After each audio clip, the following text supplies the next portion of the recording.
Today, I'm going to show you how to set up timecode on your Tascam DR-10L Pro using the Deity TC-1. First things first, confirm your frame rate with the camera department. In this case, we're using 30 FPS. On your TC-1, scroll over to the frame rate section and set it to 30 FPS.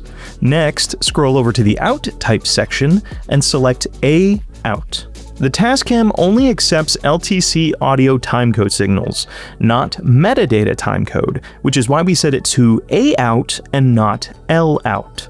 If you're curious what the difference is, check out our article below.